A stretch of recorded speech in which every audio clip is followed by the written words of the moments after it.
A dead man washes ashore in Spain, carrying secrets that could win or lose World War II. He carries fake love letters, a fake name, and fake invasion plans meant to reach Adolf Hitler himself. This is Operation Mincemeat, Britain's plan in 1943 to hide the invasion of Sicily behind a corpse. By early 1943, Allied leaders knew Sicily was the obvious next target after North Africa fell. Winston Churchill reportedly said even a schoolboy could guess Sicily, so deception became essential. Two British intelligence officers, Ewen Montagu and Charles Cholmondeley, designed a radical trick to mislead Germany. Their idea let a corpse carry false documents to the enemy, disguised as a British officer. They found the body of a homeless Welshman named Glyndŵr Michael, who died from rat poison. His death by poison mimicked the effects of drowning at sea, making the cover story plausible. They renamed him Captain William Martin of the Royal Marines, complete with a fabricated life.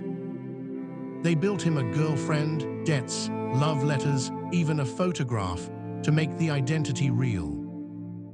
A photo of a real intelligence officer's secretary was used to pose as his fictional fiancée. Inside his briefcase, planners placed a letter suggesting the real target was Greece, not Sicily.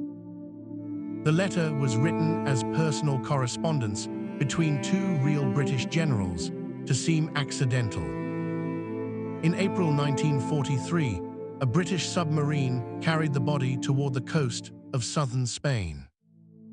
Spain was officially neutral, but its officials were known to quietly share intelligence with Nazi Germany. British planners counted on that quiet cooperation to get the documents into German hands quickly. On April 30, the submarine released the body near Hulve, letting the current carry it ashore. A local fisherman discovered the body the next morning, exactly as British planners had hoped. Spanish authorities recovered the briefcase and, as expected, allowed German agents to examine its contents. German intelligence photographed the letters before returning them, unaware the papers were entirely fabricated. British codebreakers soon confirmed the false letter had reached Berlin through intercepted German radio signals. Adolf Hitler personally reviewed the intelligence and grew convinced Greece was the real invasion target. German forces began shifting troops and defenses away from Sicily and toward the Greek coastline. The German High Command reinforced Greece with additional divisions, drawing strength away from the Sicilian coastline. Field Marshal Erwin Rommel was even sent to Greece to help prepare for the expected invasion there. German minesweepers were pulled from Sicilian waters and redirected to clear approaches near the Greek islands. This single deception effectively pulled an entire panzer division away from the beaches Allied troops would soon storm. Meanwhile, British intelligence quietly tracked every troop movement through decrypted German communications from the Ultra program. Ultra intercepts confirmed a message from Berlin ordering commanders to treat the Greek threat as genuine.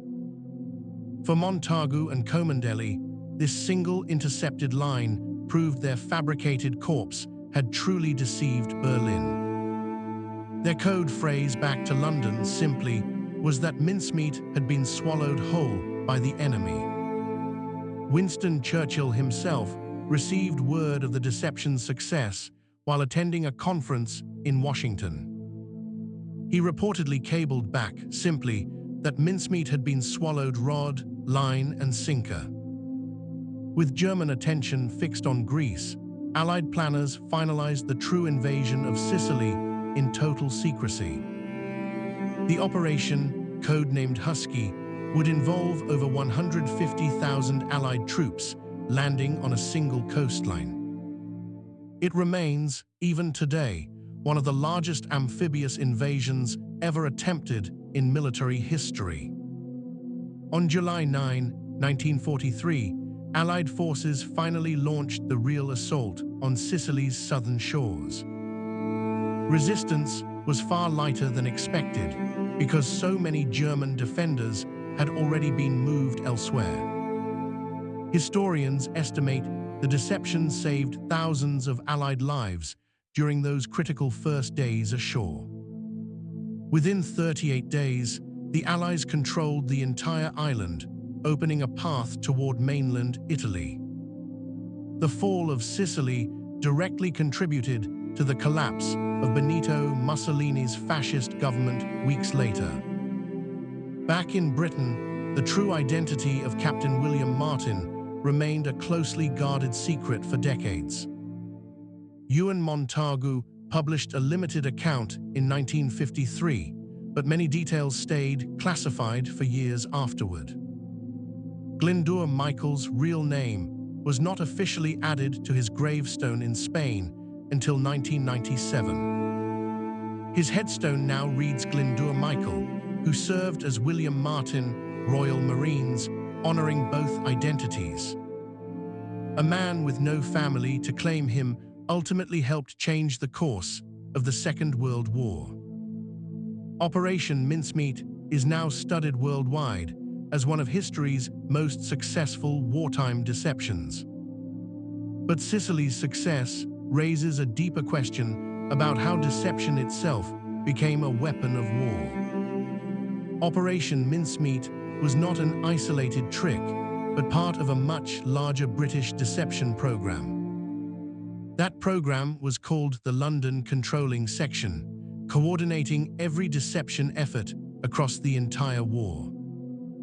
Its officers specialized in feeding the enemy false signals through agents, radio traffic, and fabricated documents. Mincemeat succeeded because it combined three things: patience, precise detail, and a believable human story.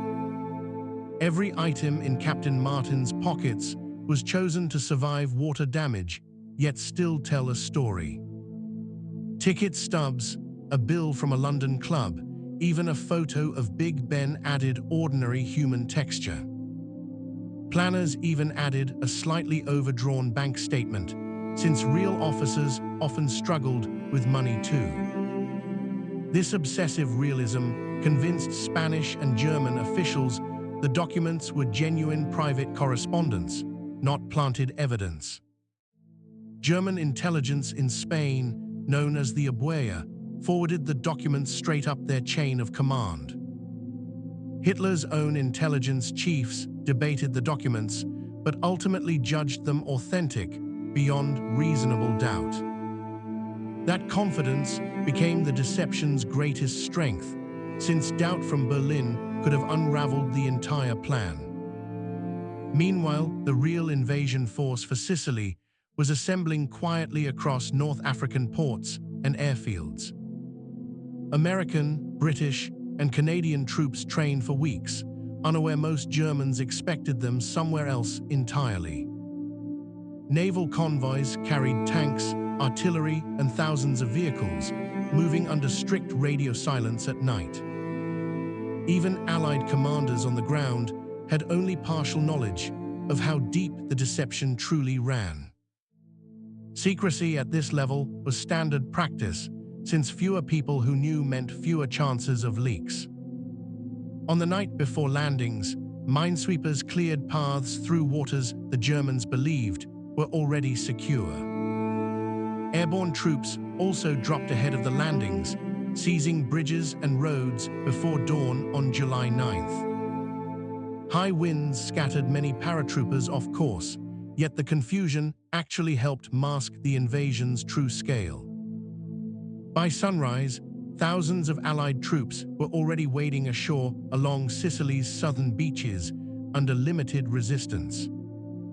German commanders on Sicily radioed for reinforcements, but the divisions they needed were still stationed in Greece. That single gap in response time allowed Allied forces to secure their beachheads, before any serious counterattack formed. Historians still consider this delayed German response the clearest battlefield proof that mincemeat had truly worked. Sicily's fall opened the door to mainland Italy, but the Deception War was far from finished. The London controlling section studied mincemeat closely, extracting lessons for future deceptions across every front. They realized fabricated documents worked best when paired with real troop movements the enemy could partly observe. This blending of truth and fiction became the blueprint for an even larger deception, planned for 1944. That operation, called Fortitude, would one day help hide the true location of the Normandy landings.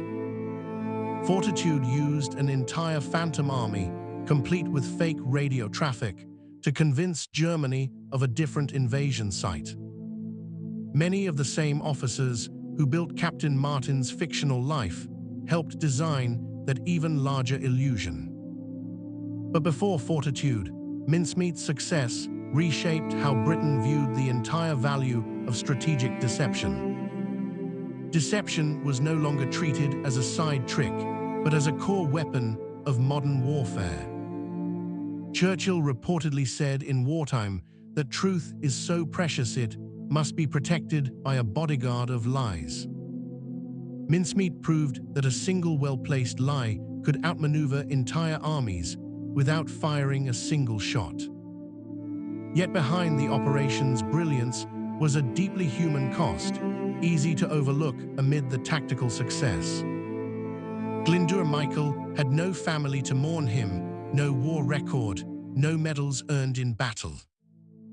Historians today debate whether he ever consented to how his body would ultimately be used. Wartime ethics often demanded uncomfortable choices, made quickly under pressure most people never had to face.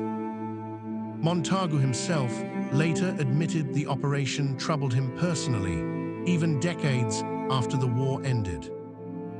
Still, the operation's success is measured today largely by the lives it likely saved during Husky. Fewer defenders on the beaches meant fewer Allied casualties during those first critical hours of landing. Military historians still cite mincemeat as proof that intelligence can be as decisive as artillery or air power. The operation's declassified files are now held at the National Archives in Kew, London, open to researchers. Original photographs of Captain Martin's face, borrowed from a living officer, are preserved among those records. The briefcase itself, a simple leather case, is now displayed as one of intelligence history's strangest artifacts. Today, students of military intelligence study mincemeat as a masterclass in psychological and strategic manipulation. Its lessons still influence how modern militaries think about misinformation, decoys, and controlling an enemy's perception.